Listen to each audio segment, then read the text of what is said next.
ओम शांति। आज 14 मई 2021 की मुरली में बाबा ने कहा, मीठे बच्चे, अभी तुम शूद्र घराने से निकल ब्राह्मण घराने में आए हो। बाप ने ब्रह्मा मुख से तुम्हें एडॉप्ट किया है, तो इसी खुशी में रहो। आज की मुरली का प्रश्न है, कौन सा गुह्य राज ब्राह्मण कुल वाले बच्चे ही समझ सकते हैं? उत्तर है, निराकार शिव बाबा हमारा पिता है और ये ब्रह्मा हमारी माता है। निराकार भगवान कैसे मात पिता बंधु सखा बनते हैं, यह गुह्य गुप्त राज ब्राह्मण कुल के बच्चे ही समझ सकते हैं। उसमें भी जो देवी कुल में ऊंच पद पाने वाले हैं, वही ये राज यथार्थ रीति समझेंगे। अब सुनते हैं आज की मुरली विस्तार से।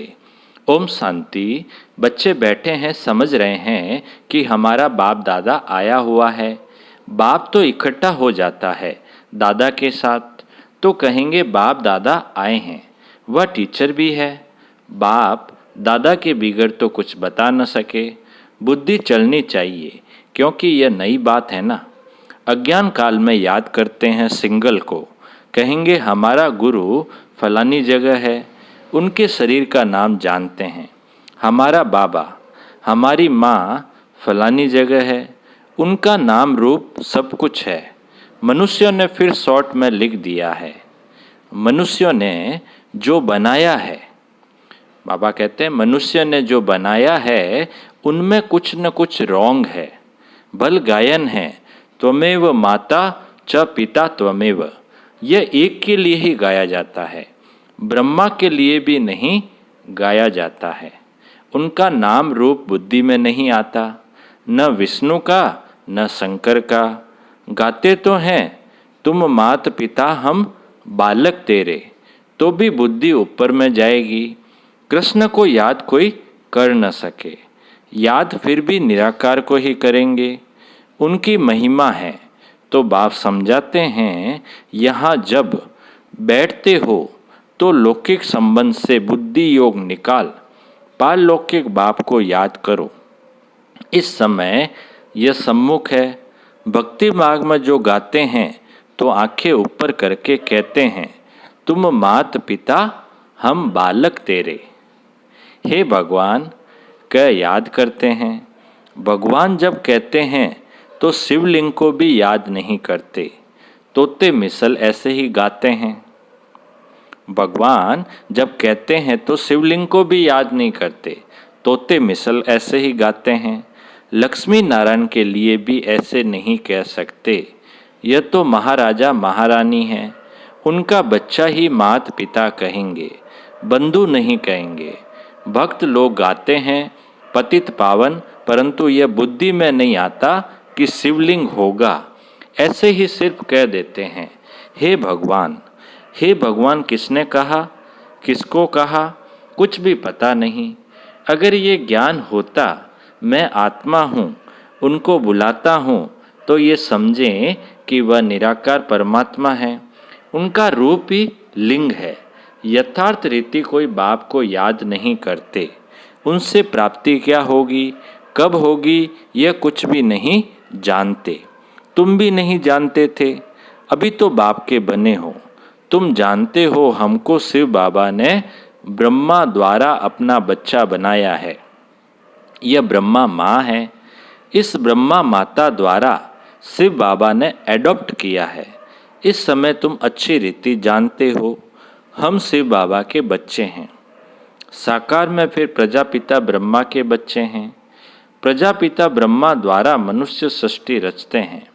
ऐसे नहीं कि कोई नई सृष्टि रचते हैं, नहीं, इस समय आकर गोद में लेते हैं, एडॉप्ट करते हैं। अब मात पिता कहते हैं तो शिव पिता ठहरा और माता ब्रह्मा ठहरी, उनको कहा जाता है मात पिता। बाप ब्रह्मा द्वारा कहते हैं तुम आत्माएं मेरे बच्चे हो, फिर आत्मा को बैठ पहचान देते हैं कि आत्मा क्या है। कहते भी हैं भ्रकुटी के बीच में रहती है, स्टार मिसल है और कुछ भी नहीं जानते।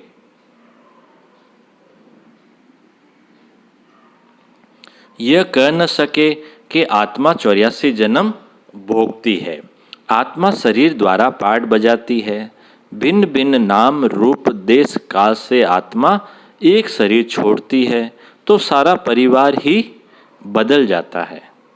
कोई एडॉप्ट करते हैं तो परिवार ही बदल जाता है। माता पिता जिससे जन्म लिया उनको भी जानते हैं, फिर जो एडॉप्ट करते हैं उनके घर का बन जाते हैं। कोई एडॉप्ट करता है तो फिर वो उनके घर का हो जाता है, गोद ले लिया। यहाँ तुम शूद्र घराने से निकल अब ब्राह्मण घराने में आए हो। ब्रह्मा तन से तुमको एडॉप्ट किया, तुम तो ब्राह्मण कुल में आ गए। ये बातें शास्त्रों में नहीं लिखी जा सकती, यह समझाया जाता है, लिखने से कोई समझते नहीं। अभी तुम बच्चे ही जानते हो। हम परम पिता परमात्मा की संतान बने हैं। ये हो गई माँ। ब्रह्मा को प्रजापिता ही कहते हैं।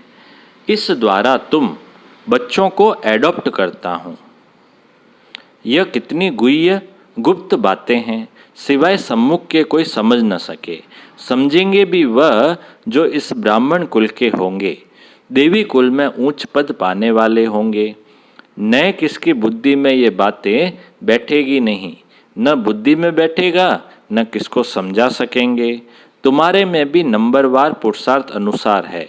जिनकी बुद्धि में बैठता है गाया जाता है त्वमेव माता च पिता त्वमेव, याद किया जाता है शिव बाबा को।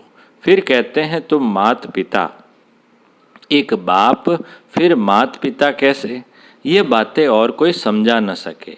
जैसे शास्त्रों में व्यास ने जो लिखा है वह मनुष्यों ने कंठ कर लिया है, वैसे तुमको भी कहेंगे तुमको कोई ने बताया है, तुमने कंठ कर दिया है। नए मनुष्य के लिए समझना बड़ा मुश्किल है। यहाँ रहने वाले भी कोई किसको इतना भी समझा नहीं सकते।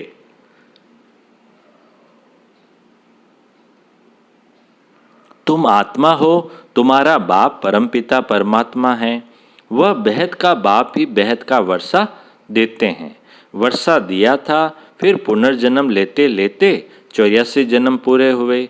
अब बाप फिर वर्षा देने आए हैं। यह किसको समझाना कितना सहज है।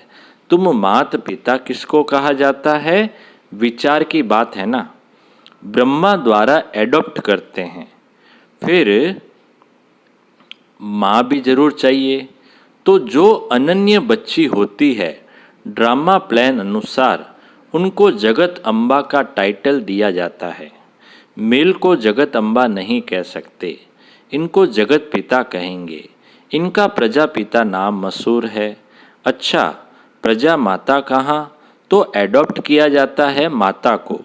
आदि देव तो है, फिर आदि देवी को मुकर्रर किया जाता है। जगत अम्बा तो एक ही है, उनकी ही महिमा है। जगत अम्बा पर कितना मेला लगता है, परंतु उनके ऑक्यूपेशन को कोई नहीं जानते। कलकत्ते में काली का मंदिर है, बॉम्बे में भी जगत अम्बा का मंदिर है। बॉम्बे में भी जगत अम्बा का मंदिर है और कलकत्ते में किसका मंदिर है? काली का। शक्ल अलग अलग है। जगत अम्बा है कौन, यह कोई नहीं जानते। उनको भी भगवती कहते हैं। अब जगत अम्बा को भगवती नहीं कह सकते, वह तो ब्राह्मणी हैं, ज्ञान ज्ञानेश्वरी है। उनको बाप से ज्ञान मिला है। तुम सब जगत अम्बा के बच्चे हो, ज्ञान सुनकर फिर सुनाते हो। तुम्हारा धंधा ही यह हुआ। तुमको ईश्वर पढ़ाते हैं, कोई मनुष्य नहीं पढ़ाते हैं। यह ब्रह्मा भी तो मनुष्य है। मनुष्य कोई को भी पावन बना नहीं सकते। मनुष्यों की बुद्धि इतनी डल हो गई है जो कुछ भी समझते नहीं है। पतित पावन तो एक ही बाप है, वह आते ही हैं पतितों को पावन बनाने। ये सारी दुनिया तमोप्रधान है, सब पतित है। नई दुनिया पावन, पुरानी दुनिया पतित। पुरानी दुनिया में है नरकवासी, नई दुनिया में है स्वर्गवासी। बुद्धि भी कहती है सत्युग में सिर्फ भारतवासी, देवी देवताएं होंगे और कोई नहीं थे। अभी तुम बच्चों को ये ज्ञान मिला है। नई दुनिया में पहले सूर्यवंशी देवता थे, फिर चंद्रवंशी हुए, तो सूर्यवंशी पास्ट हो गए। चंद्रवंशी के बाद फिर वैश्यवंशी आते हैं बरोबर। लक्ष्मी नारायण का राज्य था। अच्छा, उनके आगे क्या था ये कोई समझ न सके। तुम बच्चों को बाप ने चक्र का राज समझाया है। द्वापर में है वैश्यवंशी, कलयुग में होते हैं शूद्रवंशी। अभी तुम जानते हो हम ब्राह्मण बने हैं, तुमको बाप ने अपना बनाया है, अर्थात शुद्ध धर्म से देवता धर्म में ट्रांसफर किया है। अब सूर्यवंशी चंद्रवंशी तो है नहीं, न लक्ष्मी नारायण का राज्य है न राम राज्य है। अब है कलयुग का अंत। कलयुग के बाद जरूर सतयुग आएगा। कलयुग में ये पुरानी पतित दुनिया है, महान दुखी है। इसलिए देवताओं की जाकर महिमा गाते हैं, माथा टेकते हैं। अच्छा, लक्ष्मी नारायण को ये राज्य किसने दिया? कोई है जो बता सके? कोई के भी ख्याल में नहीं होगा, क्योंकि बुद्धि में है कलयुग अभी बच्चा है। 40,000 वर्ष पड़े हैं, इसलिए ये ख्याल आते ही नहीं। अभी तुमको ये ख्याल आता है। कई बच्चे कहते हैं हमें याद नहीं रहती। क्यों नहीं रहती? क्यों नहीं रहती? क्योंकि सवेरे सवेरे उठकर याद में बैठकर धारणा नहीं करते। समझते भी हैं, फिर किसको समझा नहीं सकते। यह तो जरूर होगा। सब एक रस तो समझदार बन न सके। समझदार भी चाहिए, बेसमझ भी चाहिए। बहुत समझदार तो जाकर राजा रानी बनेंगे। जितना जितना जो जास्ती समझते और समझाते हैं उनका नाम बाला होता है। प्रदर्शनियाँ होती है तो लिखते हैं बाबा फलानी को भेज दो। तो क्या तुम नहीं समझा सकते हो? बाबा उनकी प्रैक्टिस जास्ती है, हम थोड़े कच्चे हैं। बाबा खुद भी कहते हैं कहाँ से भी निमंत्रण मिलता है तो लिखकर भेजो कौन कौन है। बाबा कहते हैं कि कहाँ से भी निमंत्रण मिलता है तो लिखकर भेजो कौन कौन है, तो हम देखेंगे किस किस को भेजना चाहिए। सन्यासी भी उस निमंत्रण पर है क्या? फिर बहुत अच्छी ब्रह्मा कुमारी को भेजना होगा। अच्छा, कुमार का है, मनोहर है, गंगे है, इनमें भी किसी को भेज दो। बच्चे तो ढेर है, जगदीश को भेज दो, रमेश को भेज दो। तुम भी समझते हो एक दो से होशियार है। जैसे जज मजिस्ट्रेट होते हैं, एक दो से होशियार होते हैं। गवर्नमेंट जानती है एक दो से होशियार है, तब तो केस एक दो से ऊपर जाते हैं। फिर हाई कोर्ट में जाओ, फिर उनसे ऊपर। उसने भी जजमेंट ठीक न दी तो फिर उससे ऊपर जाएंगे। इनके ऊपर तुम रहम करो। अब ये सब बातें यहाँ होती है, सतयुग त्रेता में होती नहीं। फिर द्वापर में राजा रानी का राज्य होता है। वहाँ तो महाराजा महारानी ही केस संभालते हैं। केस होंगे भी थोड़े। अभी तो तमोप्रधान पतित है ना, तो बादशाह के पास केस जाएगा तो थोड़ी सज़ा दे देते हैं। कड़ी भूल होगी तो कड़ी सज़ा देंगे। यहाँ तो कितने जज वकील ढेर है। इतना कारोबार में फ़र्क है। सतयुग में क्या होता है ये किसको पता नहीं। अब बाप ने समझाया है, कोई से भी पूछो। इन लक्ष्मी नारायण को जानते हो? जैसे बिड़ला है, बहुत मंदिर बनाते रहते हैं। तो कोई अच्छा बच्चा हो उनको चिट्ठी लिखे, तुम लक्ष्मी नारायण के मंदिर तो बहुत बनवाते हो, तुम लक्ष्मी नारायण के मंदिर तो बहुत बनवाते हो, इन्हों को ये राजधानी कैसे मिली? जबकि सतयुग से पहले कलयुग था। कलयुग में तो कुछ है नहीं। देवताओं ने तो कोई से लड़ाई की नहीं होगी। लड़ाई से कोई विश्व के मालिक बन नहीं सकते। विश्व के मालिक जो थे उन्हों के ये लक्ष्मी नारायण के चित्र रखे हुए हैं। अभी तो है कलयुग, यहाँ लड़ाई चलती है हथियारों की। बाप ने समझाया है क्रिश्चियन धर्म वाले ही आपस में मिल जाएं, आपस में प्रीत रखें तो विश्व के मालिक बन सकते हैं। परंतु विश्व के मालिक तो लक्ष्मी नारायण ही बनते हैं। बुद्धि कहती है ये आपस में मिल जाएं तो मालिक बन सकते हैं, परंतु सतयुग में किंग क्वीन तो कोई बन न सके। बाबा कहते हैं सतयुग में किंग क्वीन तो कोई बन न सके, ड्रामा ही ऐसा बना हुआ है। अभी हम फिर से योग बल से स्वर्ग का वर्षा ले रहे हैं। तुम बता सकते हो कल्प पहले भी संगम पर बाप से पद पाया है, 84 जन्म पूरे हुए, फिर से वर्षा ले रहे हैं। अच्छा बाप दादा बोले, मीठे मीठे सिकिलदे बच्चों प्रति माता पिता बाप दादा का याद प्यार और गुड मॉर्निंग। रूहानी बाप की रूहानी बच्चों को नमस्ते। हम रूहानी बच्चों की रूहानी बाप दादा को याद प्यार, गुड मॉर्निंग और नमस्ते नमस्ते नमस्ते। सदा रहेंगे हंसते हंसते, बन जाएंगे फरिश्ते, वाह बाबा वाह मेरा भाग्य। धारणा के लिए मुख्य सार में पहला पॉइंट, स्वयं में धारणा करने और दूसरों को कराने के लिए सवेरे सवेरे उठकर बाप की याद में बैठना है। जो समझा है उसे दूसरों को समझाने की प्रैक्टिस करनी है। दूसरा पॉइंट, लौकिक संबंधों से बुद्धि योग निकाल एक पारलौकिक बाप को याद करना है। बाप से जो ज्ञान मिला है वह सुनकर सबको सुनाना है, यही तुम्हारा धंधा है।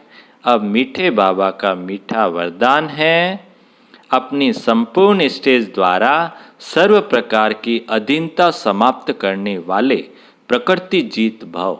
अपनी संपूर्ण स्टेज द्वारा सर्व प्रकार की अधीनता समाप्त करने वाले प्रकृति जीत भव।